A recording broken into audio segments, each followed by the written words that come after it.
She didn't have identification on her. We need you to come and identify her.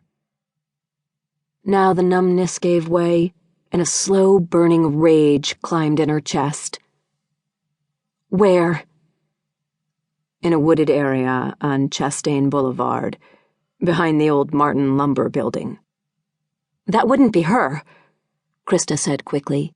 She would never go to that area. As she said it, she knew it wasn't rational. Ella was abducted. She had no control. She was clearly taken there, he said. Taken there. The rage faded into nausea. She pictured her little sister fighting some killer for her life.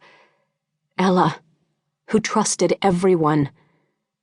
The shock of betrayal would have been the precursor to murder. It may not be your sister at all, but we have to make sure. We tried to reach your father, but he didn't answer his phone and he isn't home.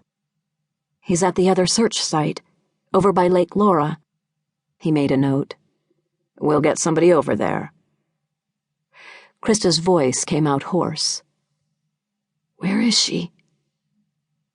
She's still where they found her. The crime scene investigators are still working the scene. We could have waited until she was at the morgue, but Detective Pensky knew you had all these volunteers out searching. He didn't want you broadsided by reporters who got to you first. She looked down at her hands. They were dirty, damp with sweat, even though it was 40 degrees. She nodded then, trying to make her brain work in systematic steps. Step 1, breathe. Step 2, go to the site. Step 3, look at the body. Step 4, tell them it's not Ella. But she couldn't seem to move. Ma'am, would you like for me to drive you to the site? She tried to think. Could she even drive? Her mind veered off, touching on places where she could reach her father. Why wasn't he answering his phone? He'd kept it with him day and night since Ella's disappearance. Then again, phone reception was spotty at the lake. Ma'am?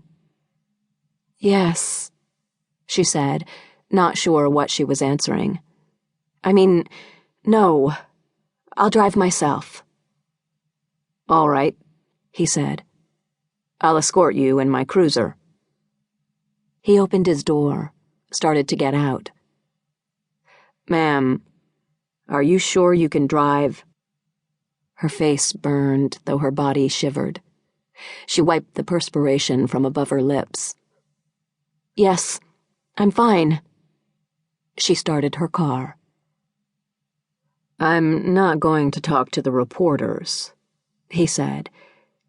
But should I tell the volunteers to stop searching? Krista looked out her windshield. Most of the volunteers had returned to their starting point and were huddled in a crowd, staring in her direction. The girls from the Eagle's Wings Girls' Center, where Krista worked, had come in a van to help. She had so wanted these inner-city girls to see their fragile prayers answered for Ella. They stood in a huddle with Carla, the ministry's director, expressions of dread on their faces. It might not be Ella, she said aloud. Tell them to keep searching.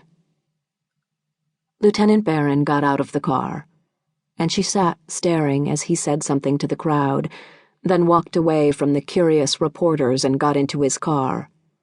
He pulled out, and she followed him. That flame of hope still flickered inside her. Maybe Ella was hiding somewhere, scared to death, afraid to answer the calls for her. Maybe if they just searched a little bit harder.